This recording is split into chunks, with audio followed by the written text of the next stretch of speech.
Last year, my neighbor, the guy who owns this orchard, actually it's a family, planted gourds in the field, just like this one.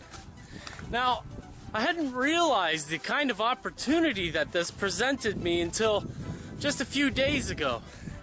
And I know this really doesn't look very good as it stands. However, it is a very realistic version of a large tree. Now, granted, the tree that I'm about to show you is probably more suited for an O-scale tree, maybe even an S-scale tree. However, I'm going to use it in my HO scale layout. I'm going to show you a few things what I've done to change this little gourd root to look like a beautiful hero tree that sits either at the front of the layout or the back of the layout. Depends which side you're on, really. Well, let's go into the house and check out what I've been doing with these roots. And get rid of this one, it looks pretty junky. Now, I'd quickly like to point out two things before we get started. Number one, I found this root on the weekend walking with my daughter and my nieces and nephews. And they immediately said, "Look, Uncle Ron, it's a tree." And I was like, "You're right." And I got immediately excited. I'm thinking, you know, maybe it's a willow tree. It looks like a great big willow tree. Willow trees are often a lot bigger than the trees around it. And, you know, willow trees are often by the waterfront. Now, pulling a root out of the field isn't going to last very long if you don't treat it first. So I treated my root with some glycerin mixed with a little bit of alcohol. Now, I don't know if that's the way I should have done it. I figured that the alcohol would penetrate the root and pull the glycerin oil in with it. That was the idea I had, and I sprayed it off camera and let it soak in and subsequently dry over a period of 48 hours. I don't know if my attempts at preserving this plant is going to work or not. We'll find out in a couple of years, and you'll get another video from me about that.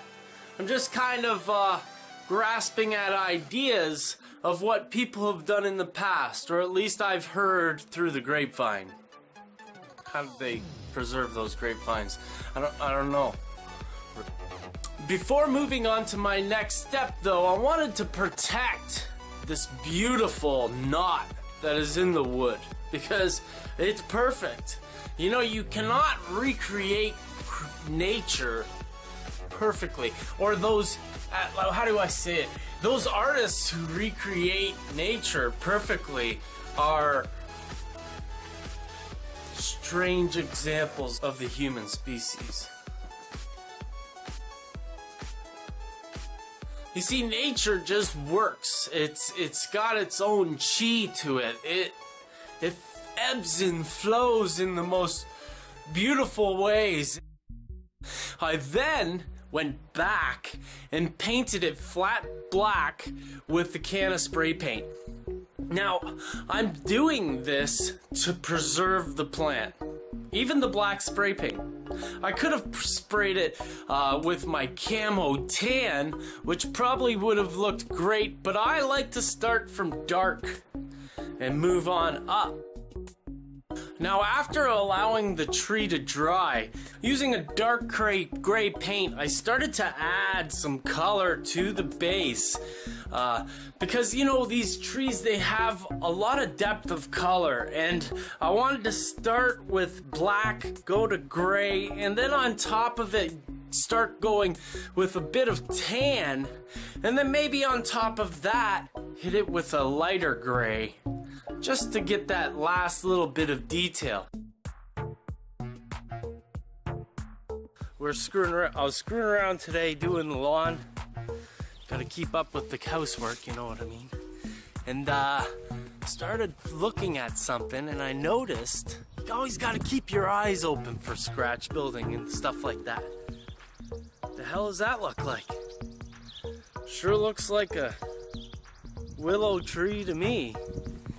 So I think I'm gonna take this root ball that's from an old, this is a chili bush. Burn your asshole, those things. You stay away from those chilies, I'm telling you. But I take the root ball from that.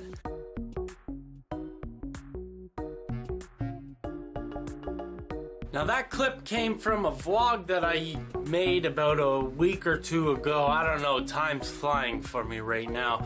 I can't keep track. But the point is that I seen what I wanted to do with the root ball itself. And what I ended up doing was taking the roots and using a hair tie, stole it from the daughter, and I banded the roots up on the plant so that they kind of bent over and then were bound to the stem itself.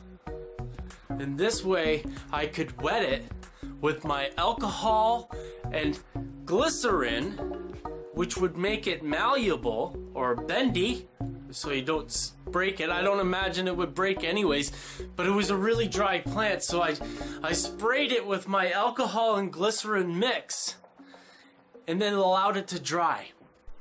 I did this twice over a period of about 3 or 4 days. And the results came out really nice. Now, I didn't use the entire stem as I had originally planned. I cut off each of the root segments and crazy glued them to the plant stem. Now, don't believe everything you hear about crazy glue. It's not, the person who's telling you these things sometimes read their information from somebody else.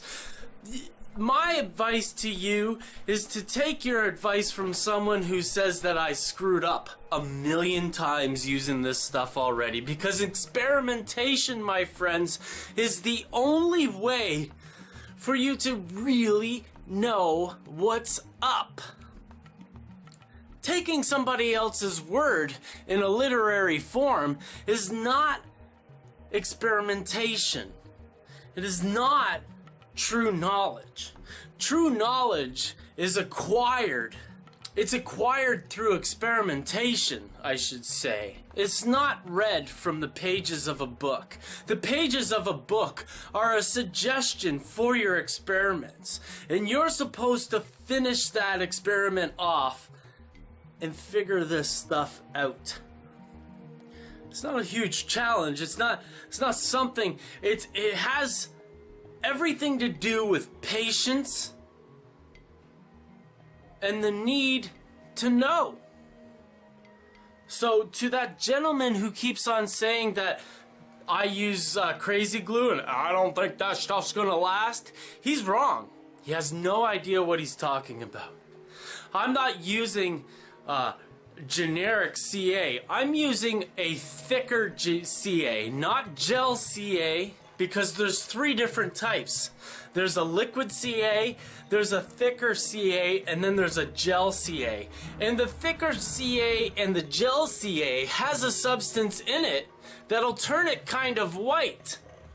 But that white is kind of like it turns into rock, a really hard substance. And if that substance gets weak and turns to dust one day, I'll eat my hat. It won't. I guarantee it. Now, I've had this bucket of ground foam for over about 10 years now. And it's so old that it has part of my original article, the first article I ever did, which was making ground foam out of sawdust. And it actually has the original wood sawdust stuff in here. But over time, I've been adding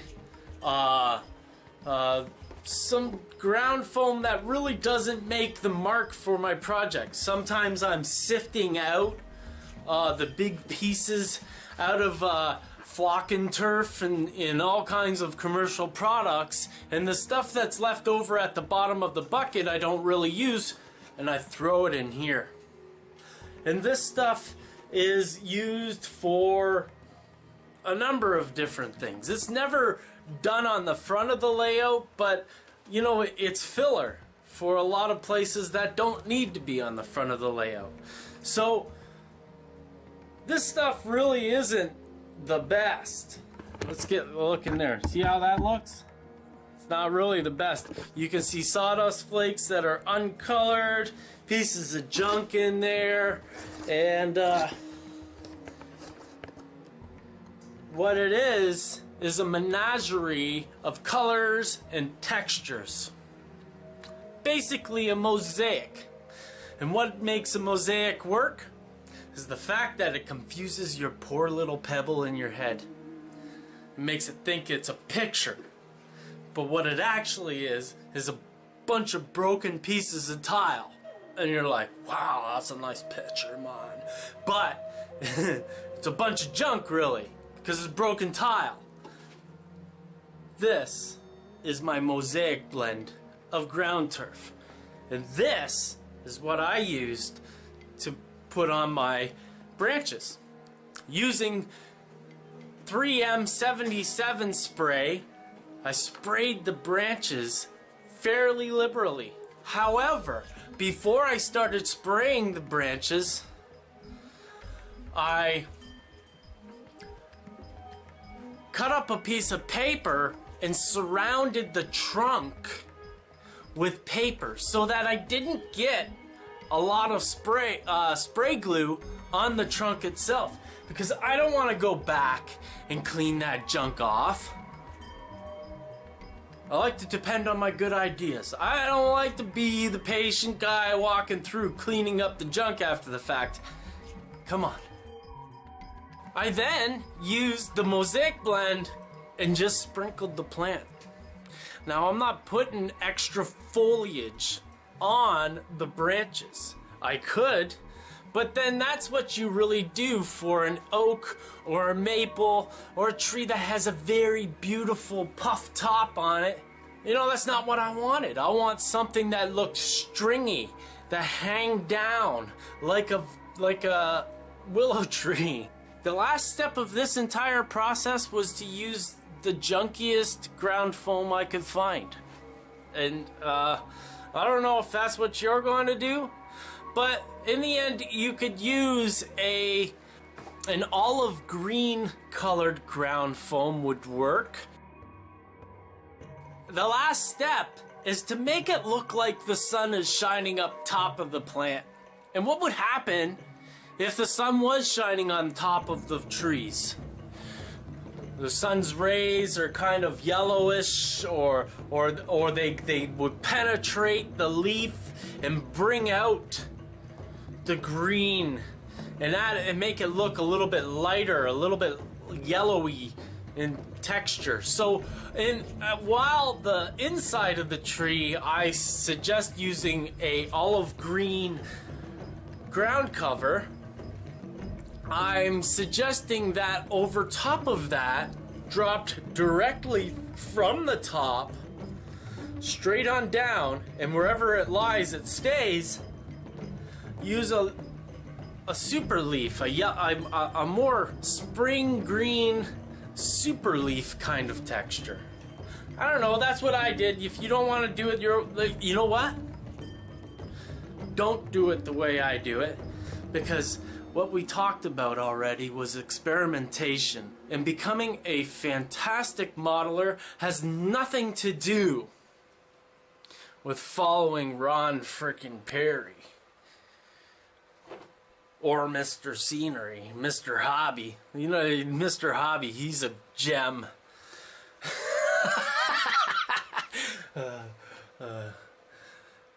The point is that you want to experiment so that you learn, okay? And that's what my whole job is here to do. I can sit here and say that I'm teaching you stuff, but I don't want to teach you anything other than the fact that experimenting is the most important technique that I could teach.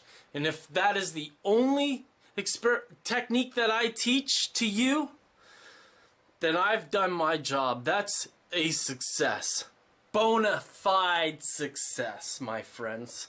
Now, something off topic here that I would like to share with my friends, you. I am an avid reader, but I've got bad eyes. And this is not an advertisement. It could be. A lot of those podcasts do this but I'm not saying that company name, and it's not. There's no link at the end, nothing. This is for real. I've always been an avid reader, but I've got bad eyes, so I love listening to audiobooks while I build models. I just got finished listening to the Harry Potter series. I do it every year because I love those books. If there's a book series that I like, I'll listen to it annually because it's a beautiful experience. While I cannot watch a movie twice, I hate watching movies over and over again. I can listen to a book over and over again. It is the most enriching experience ever. Now, an old book series that I listened to when I was a young lad in high school, grade 9, was the Dragonlance series. The dragons of spring dawning, of summer and winter, and all that jazz. And I actually painted a picture in grade 9. This is the cover art for Dragonlance, Dragons of Spring Dawning. And that's Carmen, the warrior, there with the dragon behind him. I love books, and they're a great thing to do while you're building your models. It is an exceptional experience. So if there's 2 things you learn in this episode, experiment and listen to good books. Because the entertainment that's out there today is propaganda, my friends. Now, if you like this video, if you find me entertaining at all, if you've learned anything from me, if you've learned to experiment, if you found the power within your soul to not take other people's words for fact, and you have to prove it for yourself, and you got that from me, please consider becoming a patron of the arts. Patreon.com/Ron Pare. And if you're not a monthly subscription kind of guy and you're a photographer, please consider Pelican Focus. ModelersGuild.com/HF. You get 20% off. Yeah, I get a couple of bucks, but you get 20% off. And I'd like you to go out there and find that deal anywhere else. It's exclusive to you. ModelersGuild.com/HF. Thanks for watching this show. Please like and subscribe. If you want to comment down below, do so. Thank you. Talk to you later. Bye.